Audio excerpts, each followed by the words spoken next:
Yo, yo, yo, let's get rowdy, rowdy, rowdy, bowdy, bowdy, bowdy like Conan. It's Tuesday. It's Rumored Innuendo. I'm Dominic D'Angelo of SEScoops.com, Studio1Sports.com, and I am here with Mr. Robert Karplis, WD Creative _ish. Robert, good to see you. Happy Tuesday. We got to talk some Raw. Uh-oh. Hold on. I can hear you. You can't hear me. Yeah, I was saying I don't see the video popping up on my feed, so I'm hoping that we are in fact live right now. We are live. We are live. I don't know why. You said that I'm looking on the gimmick, but here we are. So funky. Hopefully we are. Your X account's up on there, up on the. I'm looking on my own X account. It's not showing diddly squat, but in the studio it's here. It's weird. Very funky. Funky. Well, if those of you joining us live can say if they see us in the comments, that'd be tremendous. But I'm looking on my own X. It's showing nothing.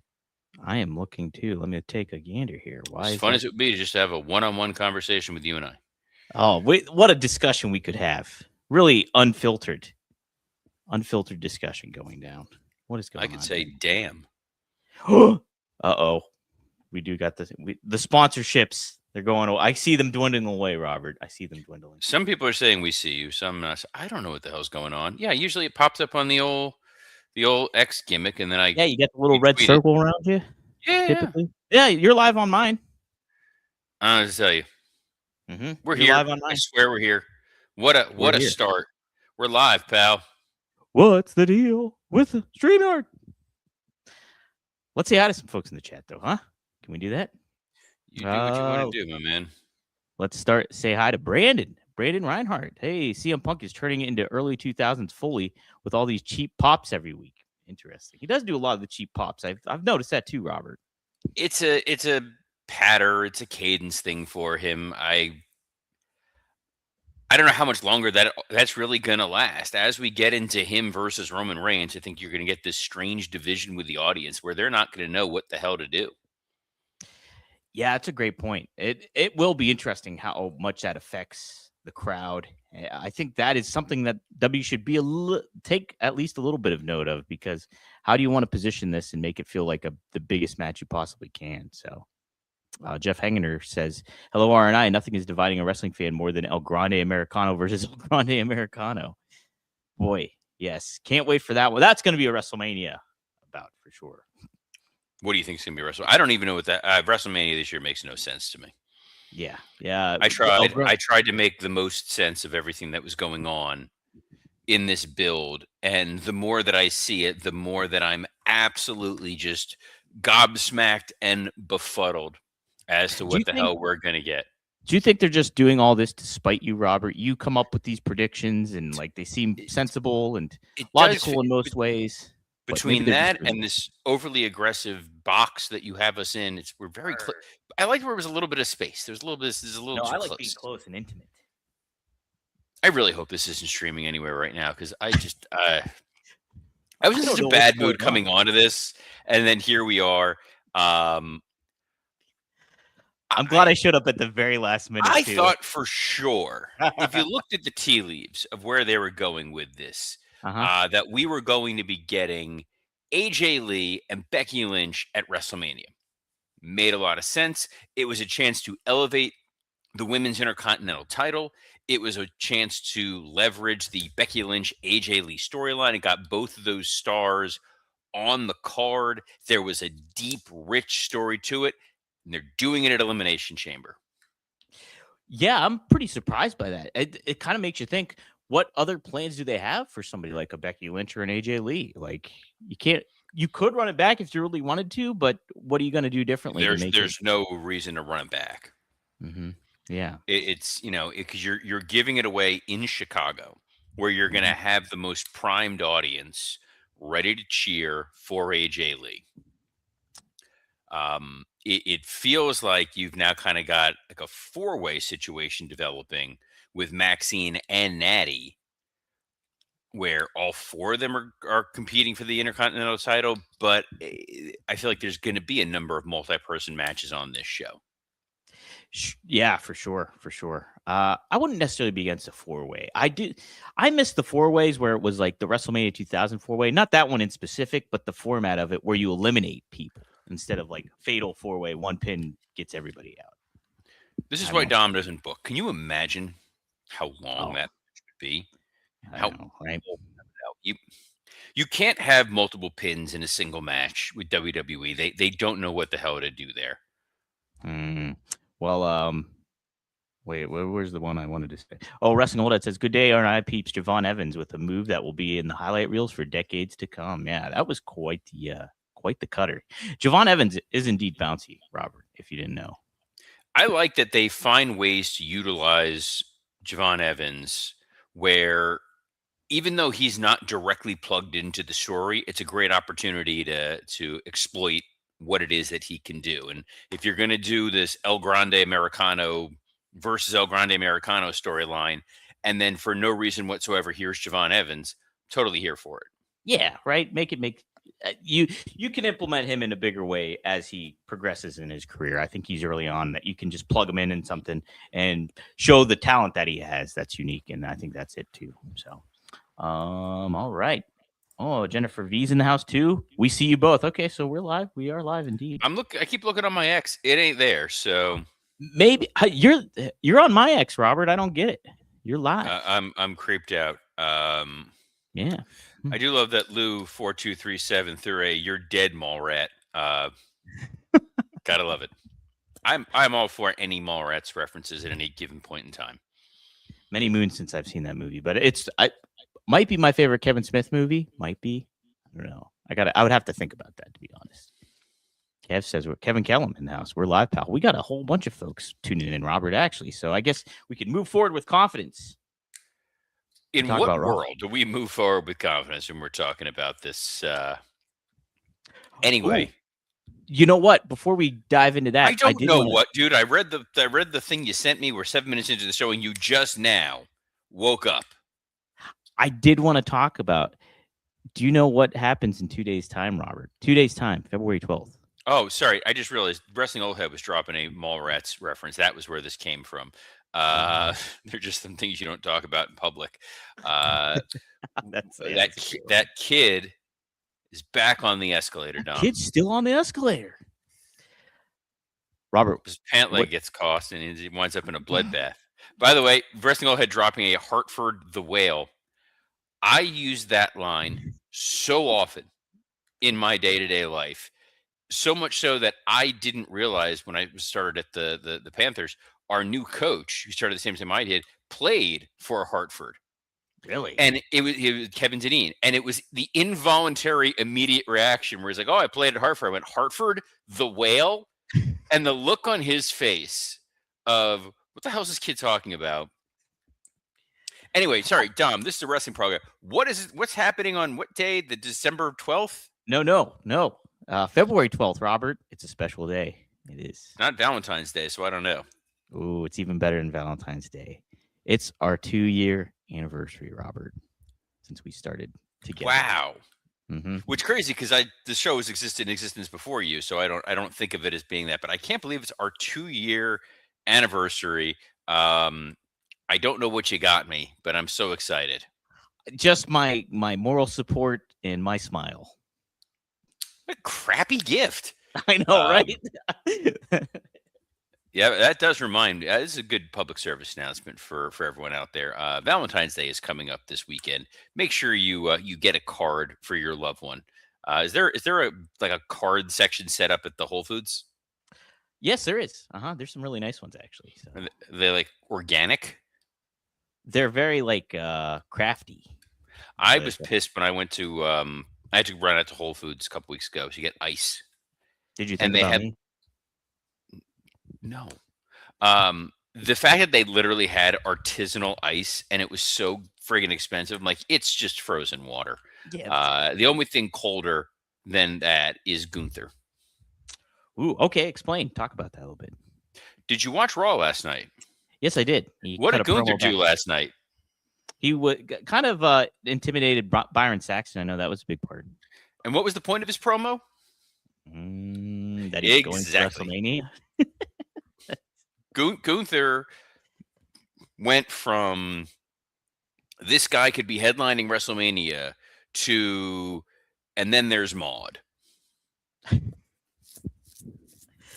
I don't get it, Robert. Yeah, it's like Yeah, he's directionless after having big matches and retiring several legends in the business. It's like they were there, they were ready to go. There was the pitch, slow and straight. All they had to do was swing, and they'd be a hero. But they're a zero. Just some Weezer lyrics for you, because why the hell not? That is Yes, Weezer. Yes, that's what I'm here for. Primarily Buddy Holly. God damn it, Tom. Buddy Holly, my favorite Weezer song. What's with the homies dissing my girl? Yeah, See, Robert. at least you could have tied it back to wrestling and gone with El Scorcho, where they drop a little ECW references in there. Oh, yes. Watching grunge leg drop New Jack through a press table. Wow, man. Who knew we would have brought up Weezer today, Robert? If you've talked to me at any point in time in the last 2 years, pretty good chance. And in case you're wondering why I'm stuck with Dom, this was because of our good close personal friend Conrad Thompson. Yes. Who recommended you. At least I think that's what he said. It was very hard to hear over the chicken. Hey, man. Hey, man. So you just sound like the D'Angelo kid. I'm like, which one? Oh, one of them. The short one. The short handsome one. The bald one. Oh, we're both bald. This show has gone off the rails today, and I could not be. Maybe that speaks to Raw, Robert. Raw wasn't that great. Raw was so much the end the rest of Gilligan's Island. The main event of Raw was a qualifying match with 3 men who have no shot at going up against Drew McIntyre. So the fact that that was your main event segment was kind of baffling. Yeah, I agree. If anything, maybe you could have gone with the women's triple threat match to be the main event and at least have, Rhea Ripley get the win at the end and everyone kind of go home happy. It was a mid-card heavy show. It was a lot of sort of, we're in a holding pattern. I get, hey, Braun Breaker's hurt. We didn't see this coming. Seth Rollins is out. We didn't necessarily see this coming. We're stuck with this CM Punk Roman Reigns main event where Roman ain't showing up for another couple months. We got to pretend that Finn Balor is a number 1 contender for CM Punk's title. It's a lot of we're just trying to get through this. Yeah, and it's funny too because like we saw the segment with Finn where he comes out and interrupts Michael Cole, and Finn makes the challenge, wants it, and then Pierce is like, "No, can't have it," and then Punk's like, "No, I want it," and then they give it to him, and then Punk just starts cutting a promo on Roman Reigns, and then yeah, Finn's just like, "All right, see you later." Okay, I got what I wanted. See ya. All right, script says I go to the back. I tell you what, though, the best segment I think on Raw was the opening segment between Becky and AJ. I just liked their dynamic with one another, even though Becky was so over the top in her delivery. I was okay with it. It was like she was like manic, but we didn't know why she was manic. She was very upset that she got eliminated from the Royal Rumble, and she was boycotting the WWE because of her elimination or whatever it was. And then she's out there mad at AJ for just showing up at the building and was already at like a fever pitch. It didn't make a lot of sense. Like she left them nowhere to go. Brandon Reinhart, 3570, dropping some knowledge here, saying Pinkerton is a hugely underrated album. That is a no-skip album, by the way. Oh, Pinkerton. Pinkerton, hands down, that is a no-skip album. That is a masterpiece. Is that the one with the guy from Lost on the cover? No, that's Hurley, because it has the picture of Hurley from Lost. Okay. Which one's Pinkerton? Their second album. Oh, wow, I'm way behind. Yes, the 1996 classic, which was an absolute delight of an album that at the time was underappreciated. It was the LA Night of albums. I'm kidding. Oh, I'm kidding. I'm looking at what happened on Raw. We'll plow through this quickly because it wasn't an amazing show. So yeah, the Becky AJ thing was to set up the Elimination Chamber match instead of setting up a WrestleMania match, which feels like an odd decision on their part since there's already going to be 2 Elimination Chamber matches on that show. There's already going to be a CM Punk title defense on that show. You really just needed one more match. And I don't know that you necessarily needed AJ and Becky to be on the card. I think you could have gone with any number of other matches involving anyone who didn't qualify for the Elimination Chamber to have a shot at building something that ultimately catapults them to WrestleMania. Whether Yeah. that's oh, sorry.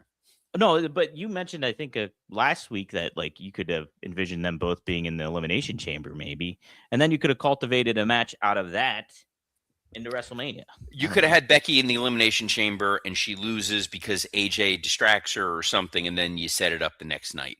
Yeah. It's figuring out highest and best use, and I just kind of feel like there are so many B and C level storylines that are going on. Not that I necessarily need to see this on a PLE, but you've set up the solo MFTs and the Wyatt family stuff. You're setting up this El Grande Americano versus El Grande Americano situation. You could have had an Oba Femi match thrown onto this show. So many different opportunities to do something different. And we're getting a match that I feel like was a better, stronger thing for WrestleMania. We got the Usos versus Otis and Tozawa. I don't know what Tozawa is dying from or why they gave him this Make-A-Wish, but this was very sweet. Yeah, it was a long match, and you know, I don't. The Usos, they feel like the epitome of treading water, right? I again, in trying to see the tea leaves and trying to say, okay, why are we setting up an Otis and Tozawa match versus the Usos and treating Tozawa like he's a serious threat, which he should have been for a long time, and then he turned into the dude who dances. Otis at one point, kids, won the Money in the Bank briefcase.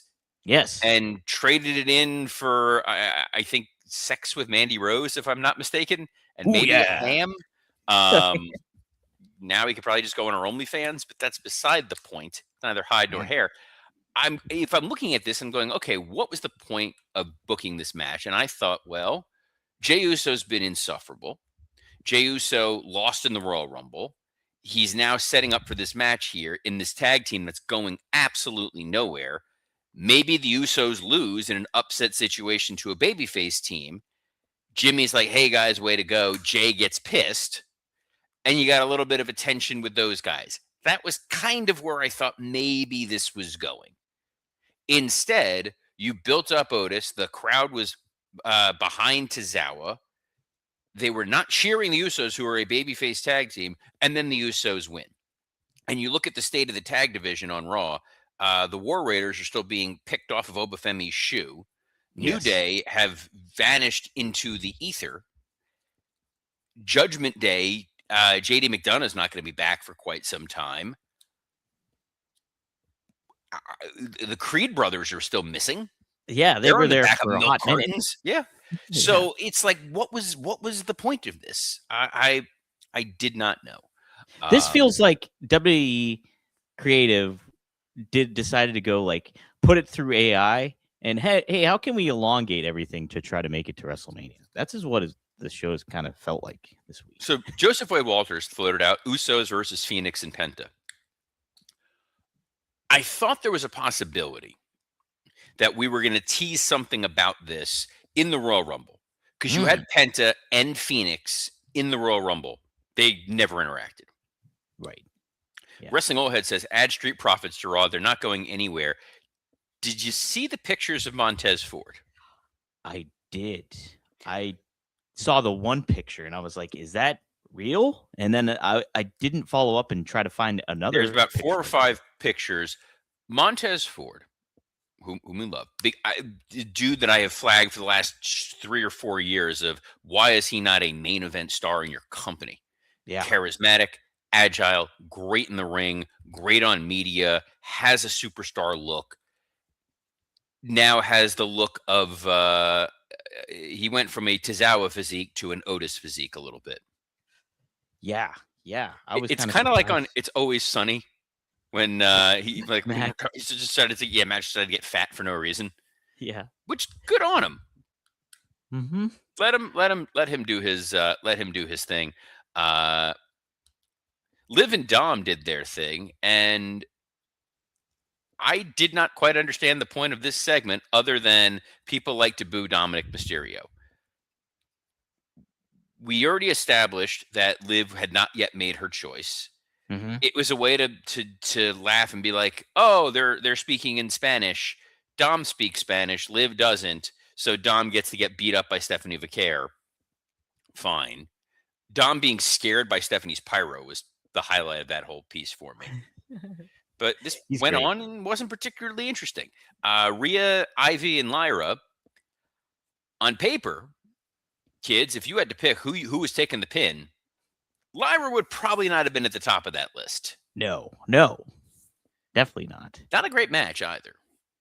Right. It just felt like a really off Raw, Robert. It was a very off Raw.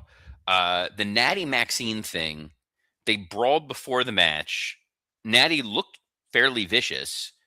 And then I guess the point of this was for AJ to make the save on Maxine so that Becky could attack AJ, which would have set up a great tag match for the PLE. Yeah. Not sure. Any other takeaways? Yeah, main event. LA Knight, Penta, and Theory. There's another masked man.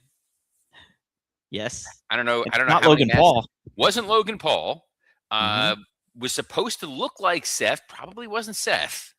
Mm-hmm. So they're putting somebody under the mask and having him play Seth. It's getting kind of goofy. Especially when you think about how many masked men we've had over the past year with WWE. Like, that doesn't help matters. It's like, let's get, I don't know. I don't know what they're doing. I hope they know what they're doing because I'm at a loss too, Robert, when it comes to a lot of stuff. I'm genuinely, it was such a kind of just there episode of Raw, which is very surprising because it's the Raw after Super Bowl Sunday. So there's not a lot of competition going on for what people are going to go watch and do. Maybe you're watching the Olympics. I don't know. Maybe people were like, oh man, I know, my wife was like, oh, I think the figure skating is on tonight. I'm like, have fun. You enjoy. I can't get behind most of the Winter Olympics. I like curling. I find it oddly soothing. It's the whooshing sound. It's very, very, it's nice. Hockey? No. I can't stand up. I lived hockey for 8 years. I'm good for the rest of my live long days. There's too much subjectivity in some of these, like the figure skating. It's based on like what the judges like. I need an objective sport. Did you get a faster time than somebody else? Did you score more points than somebody else? Did you hit the target closer than somebody else? Give that to me, not, well, he hit the triple axle and then the double axle. But the way that he hit it, one of the judges from their vantage point saw that it was slightly, no, just give me something straightforward, yes or no. SmackDown this week moving to Sci-Fi here in the United States, which is why they've been promoting it so heavily. They're going ahead and doing, it looked like from what I saw on the graphic, Cody, Fatu, and Sammy in the same Elimination Chamber match.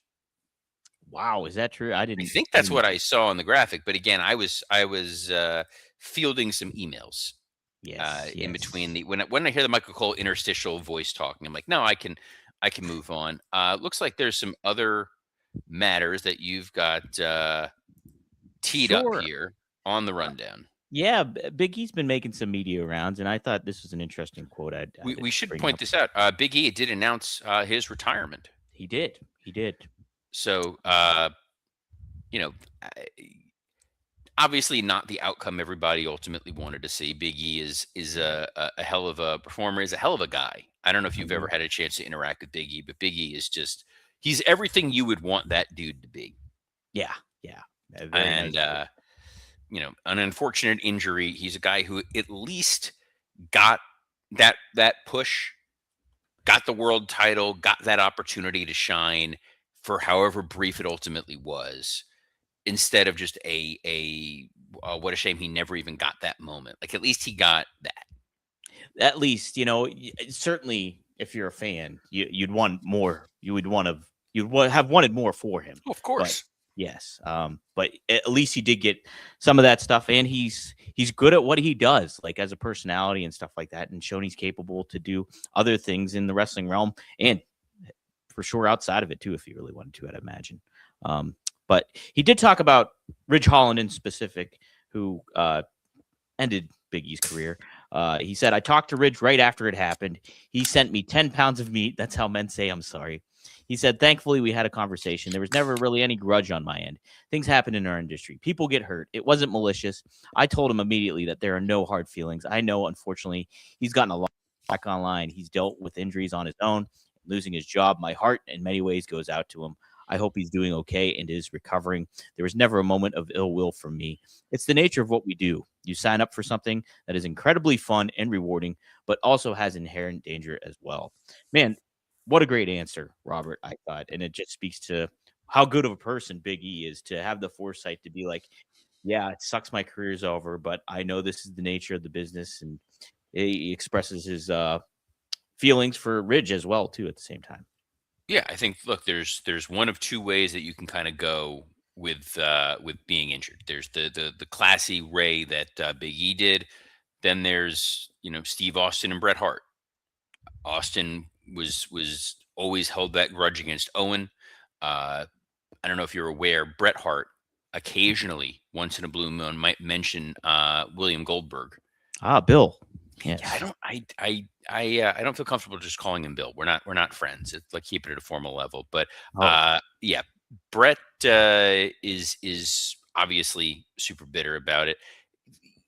The Ridge Holland situation was definitely an accident. It was not a situation of somebody being overly reckless or stiff or intentional. There's a big thing I learned in law school, in sports law class, where they talk about sort of the incidental physicality that occurs within the confines of whatever that sport is versus some sort of underlying maliciousness or recklessness that occurs. Right. That did not feel like the situation that occurred there. It was an unfortunate incident that happened. Big E could have been bitter and angry about it. He probably could have had the clout at that time to get Ridge Holland fired. Others in the organization could have blackballed that guy right away and torpedoed his career. That was not the case. They did try to find a home and a spot for Ridge Holland going forward. It was unfortunate. Big E is a hell of a guy. Someone else who is a hell of a guy is Dominic D'Angelo. Oh, I am. Thanks. And sorry, Sandman's last match. Sandman's a hell of a guy. I don't know if you've had a chance to hang out with Sandman. Oh, several times. Yes. I worked with Sandman when he was in WWE, and I saw that his last match is against the Invisible Man. Yes, in Las Vegas, WrestleMania week. He will be going up against GCW's Invisible Man. I was kind of surprised by this. I thought he would actually have opponent we could see, but he is not having this opponent we could see. So I'm intrigued to see exactly what they do with it, Robert. And is this, if it doesn't feel like, I mean, I think Sandman could have another match with somebody, like the right dance opponent. I was not expecting the Invisible Man to be that, though. Sandman versus AJ Styles. What a match. Boom. That's what's happening, Robert. That's what's happening. What's happening is that we will be back tomorrow, so every Monday through Friday at noon Eastern on a plethora of platforms, including the WW Creative _ISH X account, the @Dominic D'Angelo X account, maybe the @SE Scoops X account, and on YouTube on Studio One Sports and Podcast Heat. So on behalf of the man who color coordinates his outfit to the font of the logo, Dominic D'Angelo, I'm Robert Karpolis. Best of luck in your future endeavors. I'm like the man in the yellow hat and Curious George, but short. Shh.